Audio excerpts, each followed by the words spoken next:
تو معلوم ہوا کہ سیدنا صدیق اکبر لانو قرآن پڑھتے ہوئے بہت ہی گریا کیا کرتے تھے، رویا کرتے تھے۔ حضرت عمر لانو بھی اسی طرح روتے تھے۔ چنانچہ عبداللہ ابن شداد رضی اللہ تعالیٰ عنہ وہ اس کے راوی ہیں، فرماتے ہیں سمیت نشید عمرہ، میں نے عمر لانو کے رونے کی آواز کو سنا، وَأَنَا فِي آخِرِ الصُّفُوفِ، اور میں نماز کی صفوں میں سے آخری صف میں تھا، یقرأ وہ پڑھ رہے تھے انما اشکو بثی وحزنی الی اللہ، میں اپنا حزن اور اپنا غم شکوہ اللہ کے سامنے بیان کرتا ہوں۔ تو ان آیات سے پتہ چلا کہ صحابہ کرام قرآن مجید کو پڑھتے ہوئے رویا بھی کرتے تھے، فوت بھی ہو جاتے تھے، بے ہوش بھی ہو جاتے تھے۔ چنانچہ امام شافعی رحمۃ اللہ کے بارے میں لکھا ہے کہ انہوں نے ایک مرتبہ قاری کو پڑھتے ہوئے سنا، ھذا یوم لا ینطقون ولا یؤذن لهم فیعتذرون، اس کو پڑھ کر اس کو سنا، گر گئے اور بے ہوش ہو گئے۔ امام شافعی رحمۃ اللہ علیہ بھی اپنے آپ پر قابو نہ پا سکے۔ چنانچہ فضیل بن عیاض رحمۃ اللہ کے بیٹے علی بن فضیل کے بارے میں بہت ساری کتابوں میں لکھا ہے کہ ایک مرتبہ ان کے سامنے کسی نے پڑھا یوم یقوم الناس لرب العالمین، اس آیت کو سنتے ہی وہ غش کھا کر گرے اور بے ہوش ہو گئے۔ اسی طرح سیدہ عائشہ صدیقہ رضی اللہ تعالیٰ عنہ نے ایک رات یہ آیت پڑھی اور روتے روتے گزار دی، وَبَدَا لَهُم مِّنَ اللَّهِ مَا لَمْ يَكُونُوا يَحْتَسِبُونَ۔ حضرت شبلی رحمۃ اللہ علیہ نے ایک مرتبہ یہ آیت سنی، لَإِن شِئْنَا لَنَذْهَبَنَّ بِالَّذِي أَوْحَيْنَا إِلَيْكَ، تو یہ پڑھ کر بے ہوش ہوئے، ایسے بے ہوش کہ لوگ سمجھے کہ شاید یہ فوت ہو گئے ہیں۔ ہم نے قرآن کے سننے والے ابھی دیکھے ہی نہیں۔ ناز ہے گل کو نزاکت میں چمن میں اے ذوق، تو نے دیکھے ہی نہیں ناز و نزاکت والے۔ کاش کہ ہم بھی کوئی عاشق قرآن کا دیکھ لیتے، ہمیں پھر پتہ چلتا کہ ان حضرات پر کیا کیفیت ہوتی ہے۔ آج حالت یہ ہے کہ شعر سن کے رونے آتے ہیں، غزل سنا دو، نظم سنا دو، کوئی بندوں کے بنائے ہوئے اشعار پڑھ دو تو محفل کے لوگ رونا شروع کر دیں گے، اور اللہ کا قرآن سنا دو تو کسی پہ اثر نہیں ہوگا۔ اس کی وجہ کیا ہوتی ہے؟ وجہ یہ ہوتی ہے کہ چونکہ دل میں مخلوق کا تعلق بھرا ہوتا ہے، مخلوق کا کلام سن کر دل متاثر ہوتا ہے، دل میں اللہ کی محبت کی وہ کیفیت نہیں ہوتی جو ہونی چاہیے، اس لیے اللہ کا کلام سن کے دل پہ اثر نہیں ہوتا۔ تو قرآن سن کے رونا نہ آئے تو انسان اپنے دل کی خیر منائے۔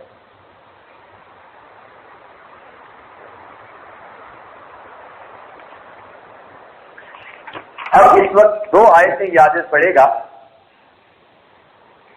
اور آپ گھر جا کر چند بار سجدے کر دینا۔ سمجھ رہے ہیں نا؟ جتنے لوگ سن رہے ہیں گھر جا کے آپ 10-12 سجدے کر دینا قرآن تلاوت قرآن کے۔ لیکن ذرا قرآن کی کچھ آیت میں آج آپ کے سامنے پڑھنا چاہتا ہوں، چونکہ علماء کے چہرے نظر آ رہے ہیں نا، تو میں کوئی بات ان کو آج سمجھانے کا ارادہ ہے۔ اللہ تعالیٰ ارشاد فرماتے ہیں ان الذین اوتوا العلم من قبل، تو بات کن کی ہو رہی ہے؟ اہل علم کی۔ توجہ فرمائیں علماء طلباء، بات کن کی ہو رہی ہے؟ اہل علم کی۔ عوام الناس کا کیا کہنا؟ ان لوگوں کی بات ہو رہی ہے جو علم رکھنے والے ہیں، ان کی کیا پہچان، کیا نشانی؟ فرمایا ان الذین اوتوا العلم من قبلہ اذا یتلی علیہم، جب ان کے اوپر قرآن پڑھا جاتا ہے، یخرون للاذقان سجدا، ٹھوڑیوں کے بل سجدے میں جا گرتے ہیں۔ قرآن سامنے پڑھا جاتا ہے تو قرآن کی وجہ سے ان پر کیفیت ایسی ہوتی ہے کہ وہ اپنے چہرے کے بل یعنی ٹھوڑیوں کے بل سے کیا مراد سجدے میں جا گرتے ہیں۔ ہم سوچیں اپنی پوری زندگی میں کبھی ہمیں یہ کیفیت ملی کہ ہم نے قرآن سنا ہو اور ہم سجدے میں جا گرے؟ اگر نہیں تو پھر اوت العلم میں ہم شامل ہیں؟ توجہ فرمانے والی بات ہے۔ اللہ تعالیٰ کا قرآن کچھ گواہی دے رہا ہے ہمارے اوپر، فرماتا ہے کہ ہم نے قرآن نازل کیا فیہ ذکرکم، اس میں تمہارا ذکر موجود ہے. علماء طلباء سنیں یہ آیت ہمارے ذکر کے بارے میں. ان الذین اوتوا العلم من قبل اذا یتلی علیہم آیات الرحمن اذا یتلی علیہم یخرون للاذقان سجدا. ٹھوڑیوں کے بل سجدے میں جا گرتے. ویقولون اور وہ یوں کہتے ہیں سبحان ربنا ان کان وعد ربنا لمفعولا ویخرون للاذقان یبکون. اور وہ جب ٹھوڑیوں کے بل گرتے ہیں تو رو رہے ہوتے ہیں. نہ ہم کبھی ٹھوڑیوں کے بل گرے، نہ کبھی ایسی حالت میں ہم پر گریا تاری ہوا. ہمارا علم کس کام کا ہے؟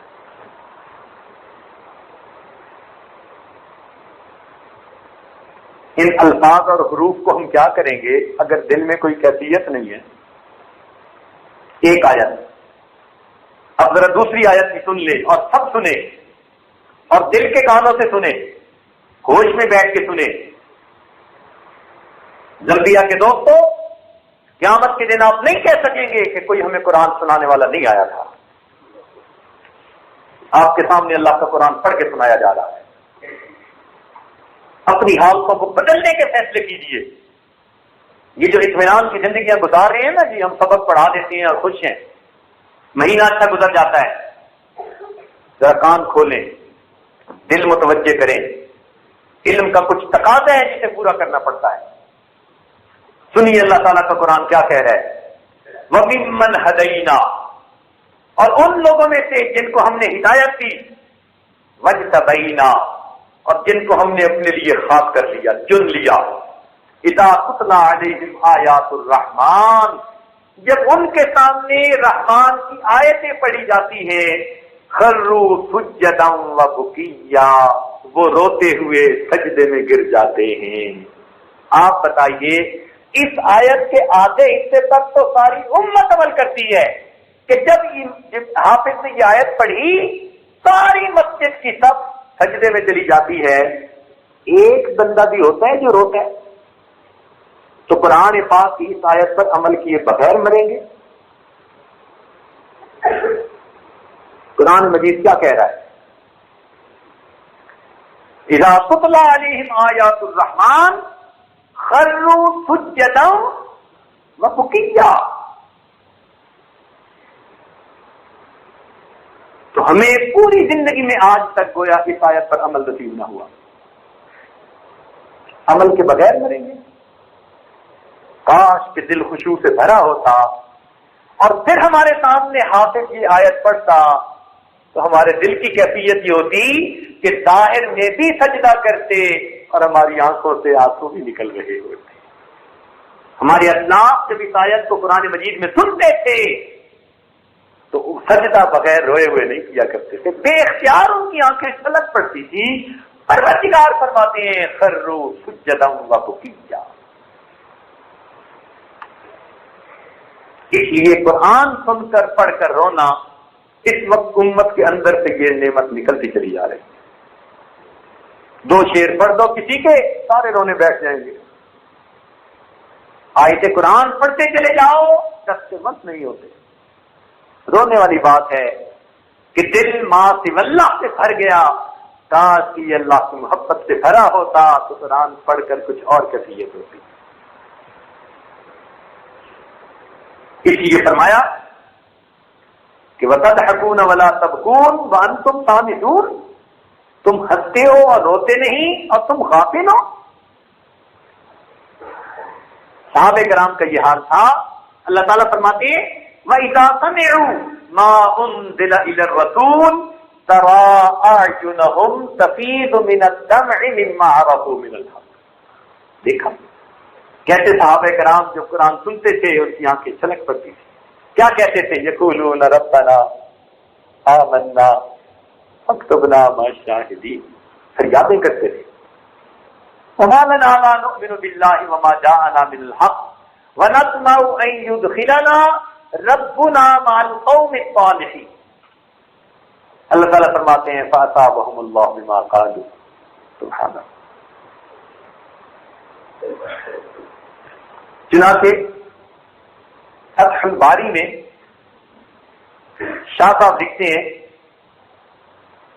یستحب البکاء مع القراءۃ، کہ جب انسان قرات کرے تو اس کے وقت رونا مستحب ہوتا ہے. قرات کر رہا ہو نا، قرآن پڑھ رہا ہو تو عذاب کی آیت آئے، ڈرانے والی آیت آئے تو فرماتے ہیں اس ڈرنے والی آیت کو سن کر رونا یہ مستحب ہوتا ہے. وطریق و تحصیل ہی، اور اس رونے کو جو حاصل کرنے کا طریقہ ہے وہ یہ ان یحضر قلبہ الحزن والخوف، کہ وہ اپنے دل کے اندر غم کو اور اللہ کے خوف کو حاضر کرے. یعنی اللہ کی جلالت شان کا استحضار ہو تو دل میں خوف اور حزن آئے. جب دل میں خوف اور حزن آئے گا تو بے اختیار رونا آ جائے گا. اور فرماتے ہیں کہ اگر پھر بھی رونا نہ آئے فَإِنَّهُ مِنْ أَعْظَمِ الْمَصَائِبِ، تو بندے کے اوپر یہ بڑی مصیبتوں میں سے ایک مصیبت ہے. یہ بڑی مصیبتوں میں سے ایک مصیبت ہے کہ بندے کو قرآن پڑھ کے پھر رونا نہیں آتا. تو یہ 3 قسم کا رونا ہوا. چوتھا ہوتا ہے گناہوں کو یاد کر کے رونا. چنانچہ حدیث پاک میں آتا ہے من تذکر خطایاہ، جس نے اپنے گناہوں کو یاد کیا، وبکا عیناہ، اور اس کی آنکھیں رو پڑی، رضی منہ الالہ، اس سے اس کا معبود راضی ہو گیا. جس نے اپنے گناہوں کو یاد کیا اور اس کی آنکھیں آنسوؤں سے بہہ پڑی، رضی منہ الالہ، اس کا معبود اس سے راضی ہو گیا. تو گناہوں کو یاد کر کے رونا، اس سے اللہ رب العزت راضی ہو جاتے ہیں. حدیث پاک میں آتا ہے کہ جو گناہوں کو یاد کر کے روئے تو اس بندے کو توبہ کرنے والوں کی توبہ کا ثواب ملتا ہے. یعنی اس کے جسم پر جتنے بال ہوتے ہیں، مثلا ایک آدمی گناہوں کو یاد کر کے رویا تو جب گناہوں کو یاد کر کے روتا ہے تو ذرا رونگٹے کھڑے ہوتے ہیں. تو حدیث پاک میں فرمایا کہ جب وہ گناہوں کو یاد کر کے رویا اور اس کے جسم پر رونگٹے کھڑے ہو گئے، ہر بال کے بدلے ایک توبہ کرنے والے کی توبہ کا ثواب نامہ اعمال میں لکھا جائے گا. اس لیے تو فرمایا کہ بعض توبہ کرنے والے ایسے اگر ان کی توبہ کا ثواب پورے شہر پر تقسیم کر دے، اللہ تعالیٰ شہر کے گناہگاروں کو معاف فرما دے. ایسے بھی ہوتے ہیں توبہ کرنے والے.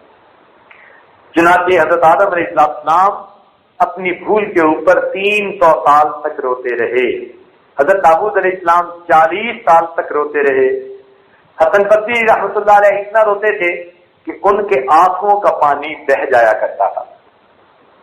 رابعہ بصریہ اتنا روتی تھی کہ جس جگہ ان کے آنسو گرتے تھے اس جگہ گھاس اگایا کرتی تھی.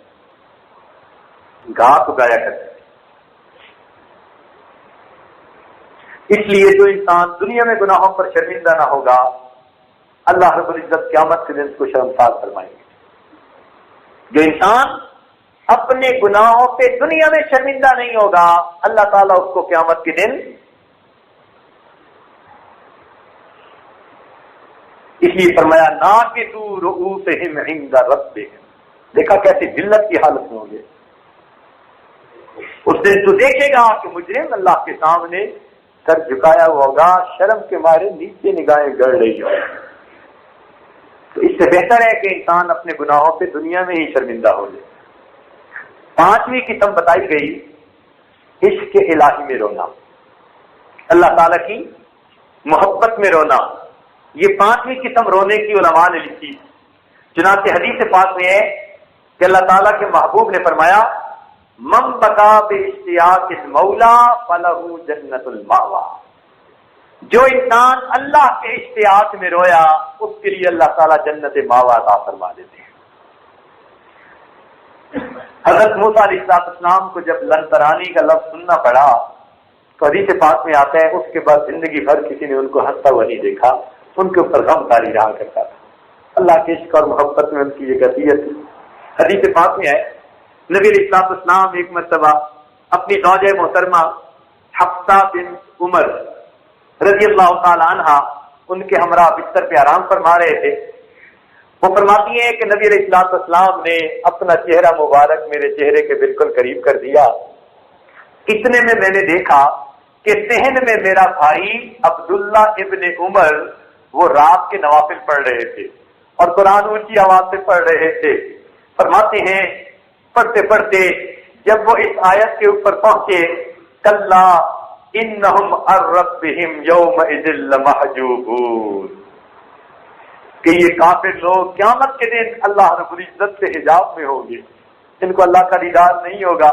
تو فرماتے ہیں کہ جب نبی علیہ السلام نے یہ سنا تو آپ کی آنکھوں سے آنسو گرے جو میرے رخسار پر آ کر پڑے.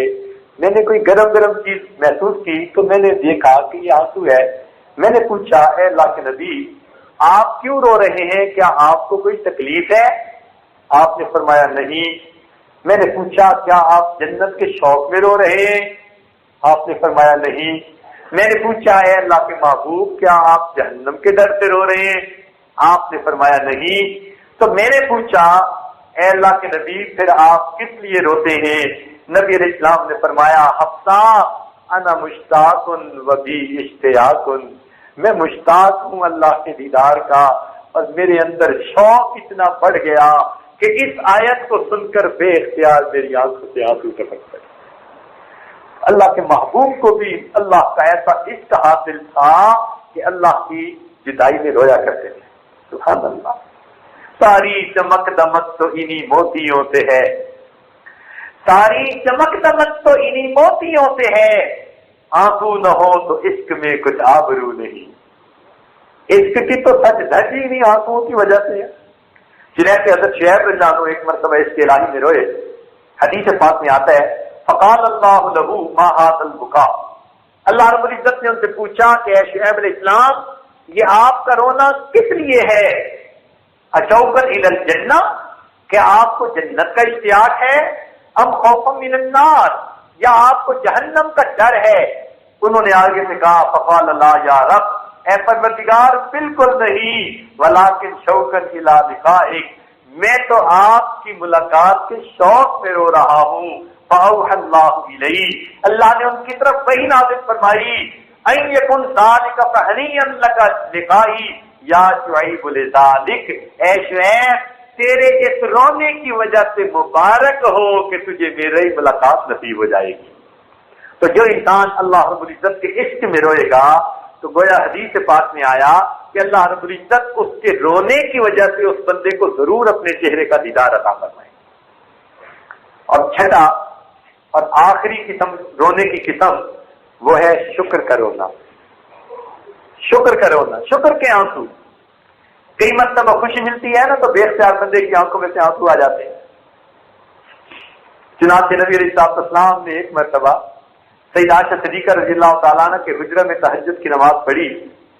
سیدہ عائشہ صدیقہ فرماتی ہیں فبکا، نبی علیہ السلام روئے حتی طالت دمعہ علی صدرہ، حتیٰ کہ ان کے آنسو ان کے سینے تک بہ پڑے. ثم رکع فبکا، پھر انہوں نے رکوع کیا پھر روئے. ثم سجد فبکا، پھر سجدے میں گئے پھر روئے. ثم رفع راسہ فبکا، پھر انہوں نے سجدے سے سر اٹھایا اور پھر روئے. فلم یزل کذالک یبکا یدل کذالک یبکا، حتیٰ کہ ان کا رونا اسی طرح جاری رہا، بند نہ ہوا.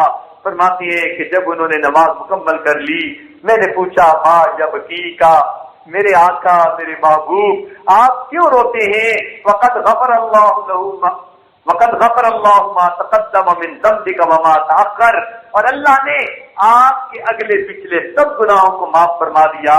نبی علیہ السلام نے فرمایا افلا اکون عبدا شکورا، عائشہ کیا اگر اللہ نے میرے اگلے پچھلے سب گناہوں کو معاف فرما دیا تو میں اللہ کا شکر گزار بندہ نہ بنوں؟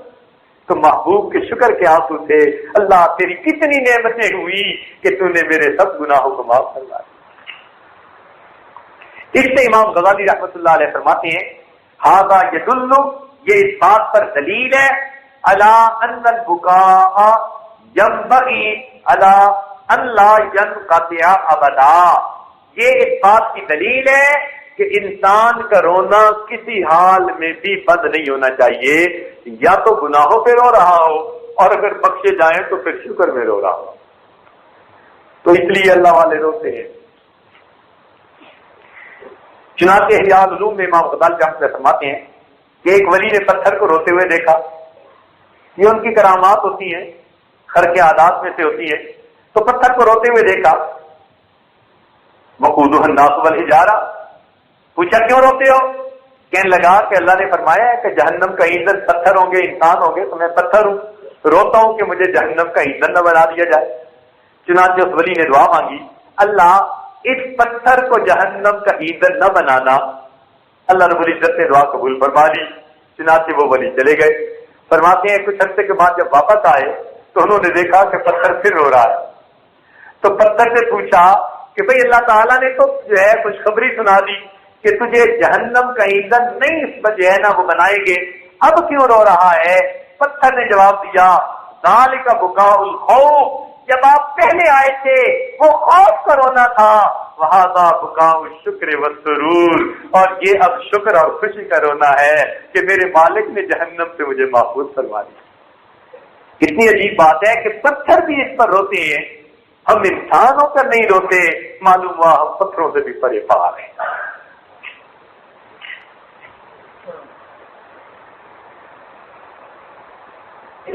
چنانچہ احیاء میں امام غزالی لکھتے ہیں قلب العبد کالحجارہ او اشد قسوہ، کہ بندے کا دل وہ پتھر کی مانند ہوتا ہے یا پتھر سے بھی زیادہ سخت ہوتا ہے۔ لا تزل قسوتہ الا بالبکاء، اس کی سختی نہیں جاتی مگر رونے سے، فی حال الخوف والشکر جمیعا، چاہے خوف کا حال ہو چاہے شکر کا حال ہو، تو انسان خوف یا شکر میں جب روتا ہے، رونے سے انسان کا پتھر دل بھی موم بن جاتا ہے۔ آئینہ دل کی جلا ہے رونا، اور دیدہ مردم کی ضیا ہے رونا، پوچھا جو علاج اس کا تو مسیحا نے کہا، ہر درد کی دنیا میں دوا ہے رونا۔ تو جب انسان اپنے پروردگار کے سامنے روتا ہے تو اللہ رب العزت دل کو موم کر دیتے ہیں۔ چنانچہ ابن ماجہ کی روایت ہے، نبی علیہ السلام نے ارشاد فرمایا، ذرا توجہ کے ساتھ سنیے، یہ عاجز اپنی بات مکمل کرنا چاہتا ہے۔ نبی علیہ السلام نے ارشاد فرمایا، ما من عبد مؤمن، کوئی مومن بندہ ایسا نہیں، یخرج من عینیہ دموع، کہ اس کی دونوں آنکھوں سے کوئی آنسو کا قطرہ نکلے، وَإِنْ كَانَ مِثْلَ رَأْسِ الذُّبَابِ مِنْ خَشْيَةِ اللَّهِ، اللہ کی خشیت سے نکلے اور مکھی کے سر کے برابر کیوں نہ ہو، الا حرمہ اللہ علی النار، مگر یہ کہ اللہ اس کو جہنم کی آگ پر حرام فرما دیتے۔ تو جو انسان اللہ کے خوف سے روئے اور مکھی کے سر کے برابر آنسو بھی آنکھوں میں سے نکل آئے، اس پر بھی اللہ تعالیٰ جہنم کی آگ کو حرام فرما دیتے۔ اور ترمذی شریف کی روایت ہے کہ نبی علیہ السلام نے فرمایا، لیس شیء احب الی اللہ من قطرتین، اللہ رب العزت کو دو قطروں سے زیادہ کوئی چیز پسند نہیں۔ فرمایا قطرۃ دموع من خشیۃ اللہ، ایک آنکھوں کا قطرہ جو وہ اللہ کی خشیت کی وجہ سے رو پڑتا ہے، وقطرۃ دم تحرق فی سبیل اللہ، اور آنسو اور خون کا وہ قطرہ جو وہ اللہ کے راستے میں بہاتا ہے۔ تو یا اس شہید کے جسم سے نکلا ہوا خون کا قطرہ پسند ہے، یا گنہگار کی آنکھوں سے نکلا ہوا آنسو کا قطرہ پسند ہے۔ یہاں محدثین نے عجیب نکتہ لکھا کہ ندامت کی وجہ سے رونا اللہ کو اتنا پسند ہے، اس کے ندامت کے آنسو کو اللہ نے شہید کے خون کے برابر کا درجہ عطا فرما دیا۔ اس لیے تو فرمایا کہ دو قطرے محبوب ہیں۔ تو جب دو قطرے محبوب ہیں اور دونوں کو تذکرہ ایک ساتھ کر رہے ہیں، تو پھر گناہگاروں کے لیے کتنی خوشخبری ہے کہ ان کے گناہوں کو یاد کر کے جو رونے کا قطرہ ہے، اللہ رب العزت اس کو شہیدوں کے خون کے ساتھ تول رہے ہیں۔ اس لیے ندامت کا رونا اللہ رب العزت کو بہت پسند ہے۔ حدیث پاک میں آتا ہے، ما من عمل الا وله وزن الا الدمعۃ، کوئی عمل ایسا نہیں مگر اس کا میزان کے اندر ایک وزن ہوتا ہے سوائے ندامت کے آنسوؤں کے فَإِنَّهَا تُطْفِئُ بُحُورًا مِّنَ النَّارِ، اس لیے کہ گناہوں کی وجہ سے ندامت کا ایک آنسو آگ کے بڑے بڑے دریاؤں کو بھی بجھا کے رکھ دے گا۔ تو دنیا میں ایک آنسو بہا لینا آسان اور جہنم کی آگ سے بچ جانا ایک امکان۔ ایک آنسو بہانا آسان اور اس کے بدلے جہنم کی آگ سے بچنے کا امکان۔ حدیث پاک میں آتے ہیں، نبی اسلام نے ارشاد فرمایا قیامت کے دن ایک گنہگار پریشان ہوگا کہ میری تو شفاعت کرنے والا کوئی بھی نہیں، کوئی اس کا دوست ساتھی نہیں ہوگا جو اس کی شفاعت کرے گا۔ تو ایسے وقت میں کہ جب کوئی بھی اس کی شفاعت نہیں کر رہا ہوگا اور وہ بڑا غمزدہ ہوگا، حدیث پاک میں الفاظ ہیں فَتَشْهَدُ تِلْكَ الشَّعْرَةُ لِذَلِكَ، اس کی پلکوں کا ایک بال، یہ جو پلکیں ہیں نا، ان کا ایک بال اللہ سے ہم کلامی کرے گا اور وہ بال کہے گا اے اللہ، یہ آپ کی محبت میں یا آپ کے خوف میں ایک مرتبہ اتنا رویا تھا، چھوٹا سا آنسو نکلا تھا اور میں ایک بال تر ہوا تھا، یعنی پلکوں کے سب بال بھی تر نہیں ہوئے تھے، ایک بال تر ہوا تھا۔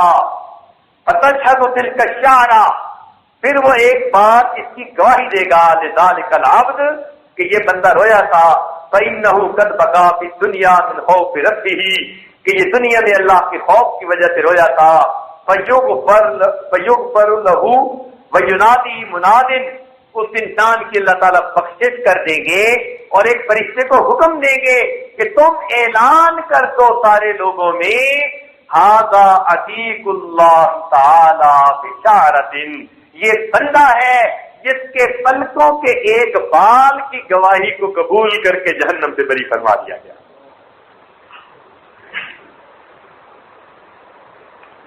میرے دوستو، جس ماں کا بیٹا گم ہو جائے اس کو رلانے کے لیے مرثیہ خان کی ضرورت پڑتی ہے؟ بتائیے نا ذرا، جس ماں کا بیٹا گم ہو جائے اس کو رلانے کے لیے مرثیہ خان کی ضرورت پڑتی ہے؟ نہیں نہ پڑتی۔ تو پھر